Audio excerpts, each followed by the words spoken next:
and so it's a fun time of year. It really is, and I hope to have a lot of fun this year because of my new grandson, and I think he's going to be really amazed with the lights and just all the things, but he's probably going to be terrified of Santa, I'm sure. Probably because he's so young yet.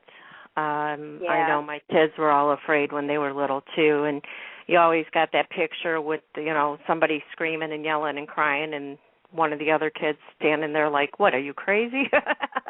This is Santa, because they were a little bit older. They already went through it, and they know that Santa's a good guy, and he's going to bring you all these great gifts. So.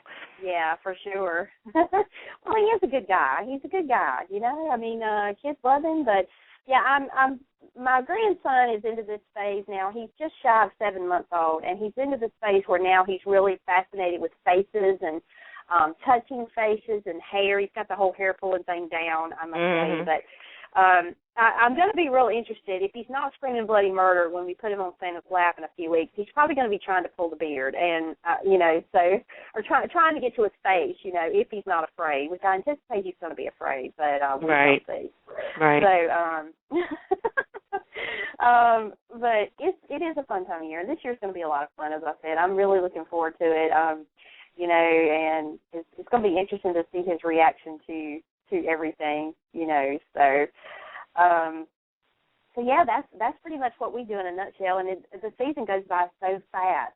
Now, here's a question, and please don't hang up if I ask you this question. Because, some people are really pro-Christmas and pro-holidays, and others are like, why are you talking about this? It is not even Thanksgiving. Okay, forgive me, folks, if this is rubbing you wrong. I don't mean to be. But I'm curious, when do you decorate for the holidays? Oh, gosh, we've gotten worse every year. It used to be right after Thanksgiving, but as the kids got older again, it wasn't such a big deal. So it was really close to Christmas. But now with having the G kids, we'll probably go back to doing it right after Thanksgiving. So because they're 2 and 3, so it makes it a little bit nicer for them and get them in the mood. And they're not going to be grabbing the ornaments and tearing things down, so we don't have to worry about that. At least I hope not. Yeah. Well, I have in previous years, I have decorated always the weekend before Thanksgiving, and the only reason why is because that week, like starting Monday leading up to Thanksgiving and then beyond, things just get so full-blown for us in our household with, you have holiday concerts with the kids and there's activities with the kids going on, and it just seems like before you know it, Christmas has come and it's over. And so if I don't get it done the weekend before Christmas, then I really am sitting there going, when am I going to do this? Traditionally, I've always done it Thanksgiving weekend. And this year, it very well may be Thanksgiving weekend when I get decorated because I don't know if I'm going to have a moment this weekend to do it. So, right. As you know, so it may have to revert back to the original tradition, which was doing it that weekend anyway. So we will see. But like tomorrow, our normal local community here, they always have their holiday parade the Saturday before Thanksgiving. It's been tradition as long as I can remember, and both of my kids are in that tomorrow, and that'll take up all morning. And then there'll be some other local parades that'll take place a little bit later, but in a couple of weeks. But yeah, it's so that's what I'm going to be doing in the morning, everyone, while you're all nice and snuggled in your beds and sleeping in, and in this cold, wintry weather that we're having, it's going to be nice. Well, actually, we were in the 50s today, and it's supposed to be the 50s all week, so all next week as well. So I'm happy about that. I don't want any snow coming here until the day of Christmas, and then I'd like to be done with it, but it just doesn't work out that way. Yeah. I want to let our listeners know we are waiting for Eric-Braeden to call in. Unfortunately, it looks like he's been detained. And for you, Dawn, I told everybody in the chat room that we're waiting for Eric, and Jewel said it's okay. She's enjoying your accent. I bet she is. Well, thank you, Jewel. I appreciate that. Pam and I must tell you, we have some very fun conversations about my accent, and try as I might, I try not to sound too terribly Southern, too terribly hick, or too terribly redneck. So, I think I fall somewhere in between. Now, our guest last night was saying that you have to speak banjo if you live in the South, and I had no clue what that meant. Yeah. But after he educated me, I was all too aware. So I was like, okay. Yeah. So, it is quite interesting, but yeah. I've had it my whole life. I can't change it. And when I go out of town and travel to other states, people, depending upon where I go, they always guess, am I in North Carolina or am I from Texas? I don't know what the connection is about, Texas and North Carolina. I guess a lot of Texans, the accent sounds very similar in some places. So maybe I need to go to Texas and find out. I actually have a friend, Barbara, that lives in Texas, and when she calls me, I can definitely see, that she sounds like you and you sound like her. So yeah, I do believe that is true. Yeah, well, I've heard that, and people often question me. So, but I guess I could say I was from either place, and it would sound believable. Yeah. Oh gosh. But, I'd also like to let our listeners know that if they would like to listen to any of our previous interviews, we had our debut show on November 10th, and we had a special guest, Robin Strausser from One Life to Live. She called in for about 15 minutes or so, and it was wonderful. Mm-hmm. On November 11th, we had Eric Martinez, and he's an actor as well as a motivational speaker. He's very anti-bullying, and he's getting his own project together for that, and it was a great interview. On November 12th, we had Eileen Davidson. She played Ashley on The-Young-and-the-Restless, and now she's reprised her role as Kristen on Days of Our Lives. On November 13th, we had Vincent Irizarry. Also, he played on All My Children as Dr. David Hayward. He was on Guiding Light, and he was on Santa Barbara, and he was on Young and the Restless, and many other things. That was a wonderful evening for us. On November 14th, we had Lisa Henderson, and she is actually in the new Twilight Saga Breaking Dawn Part 2 that is premiering tonight.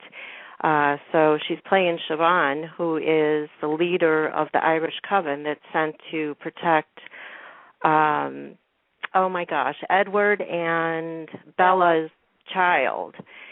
And I would suggest that you listen to that if you'd like to hear anything about it. She was wonderful with the information that she gave us, kind of behind-the-scenes things and what she had to go through and to play this character. She's also a singer and a Broadway star, so she's really, really interesting to listen to. On then November 15th, we had Jody Thompson, and he's been in a multitude of different movies. The Blind Side, The Bay is the new one that just came out on November 2nd, and that one's kind of a creepy crawly one.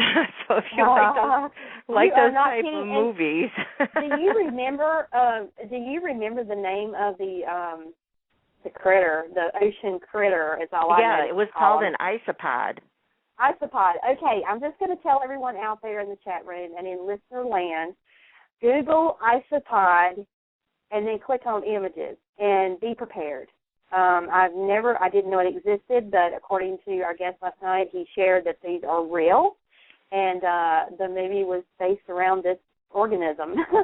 You're right. Although it's not, it's a little bigger than an organism, if you ask me. So yeah, and then you can go and you can access those podcasts on our website, and that would be take2radio.com, and it's the number 2. You can also search on Blog Talk, Take Two Radio as well, and it'll pull up our shows, and all you have to do is click them and listen.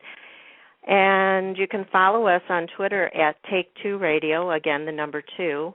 Dawn would be at Dawn Take Two Radio. We do have another co-host that will join us at certain times, and that would be Jay Burr. You can follow him at jburr1969. I believe he'll be joining us on Saturday when we have Mary Barrett, and she's a medium psychic. She's a motivational speaker, and she does all kinds of things. She has her own show, so that should be a very interesting one. On Sunday, we have Michael Damian from Young and the Restless, and he's also a writer and a director and a singer. And on Monday we have Christoph St. John, who plays Neil Winters on Young-and-the-Restless. So you can check our website for different times and, who's coming up, and we try to update it as soon as we find out who our guest is going to be.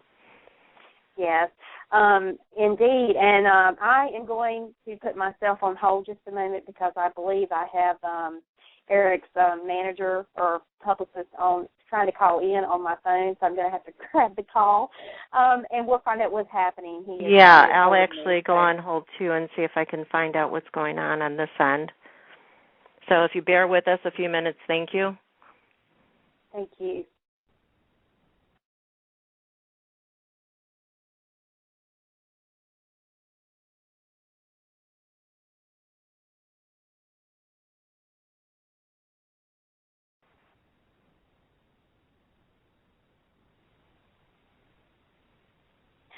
Okay, we're back, and just so everyone knows, I have heard from Eric's publicist, and he is kind of unsure what is going on. He said this is not like him. This has never happened before, and he actually spoke to him earlier today and said that he was planning to call in at 6 p.m. Pacific time or 9 p.m. Eastern sharp. He's very prompt. He's always on time, and sometimes a minute or two ahead of schedule. So he is trying to get a hold of him now, and so far he's been unsuccessful, so I don't know if something has come up with his filming schedule or if something else is going on that he's just not aware of. Well, I just hope he's okay. I know. That's my concern now because he seemed a little taken aback when he said he thought he was on air with us already. So he was real surprised to hear from me saying that we were waiting for him to call. So in any event, he's going to let me know as soon as he hears something. And if for some reason he does not call in, he has assured me that we will reschedule and get him on. So yeah, I'm like that. I hope everything is okay with him as well. And we do apologize. This was not expected. We had him all lined up, but apparently something has happened on his end that, obviously his publicist is even unaware of. So is anybody in California? There's not any earthquakes or anything today, right? Yeah, really? You never know. You never know, that's for sure. And, and I really hate this too. We've been looking forward to this ever since we had this lined up, and he is such a dynamic individual, a wonderful human being. If you don't know a lot about Eric, he's more than just the character he plays on Young-and-the-Restless. He is a wonderful individual. You can always check out his website, eric-braeden.com. There's a wealth of information there. It is truly amazing to me how much he has done in his lifetime. I know. Of that time, he has, been on The Young and the Restless for 32 years. But in the midst of all that, he has done so many other things, and he's, everything from playing sports to, he's done a little bit of everything. It's unbelievable, the awards he's won and just the movies he's been in, and, it's almost like, what hasn't he done? Exactly. He's phenomenal. He's phenomenal. And on that note, if we are unable to get him tonight to call in, when we do reschedule, you guys, if you have any questions, if you know it's going to call in, but you have questions you'd like for us to ask him, feel free to tweet us, or you can send us an email at info@take2radio.com. We will be happy to get your questions on. So we appreciate it so much, you guys hanging in with us while we wait. And this is unusual. From what I understand, he is always very prompt. And his publicist stressed that over and over, that he would definitely be calling in. So let me see. Let's see what he says. Well, Michelle is saying Eric hasn't been on Twitter, and that's unusual, too, because we know that since he started tweeting, he's become like the rest of us, a tweetaholic. Yeah. He and I are communicating via email, just so you know what I'm doing in case I sound a little scattered, folks, because he can't call me on my phone because I'm connected to the show. So he and I are communicating via email, but he's saying he's had no word back from him, which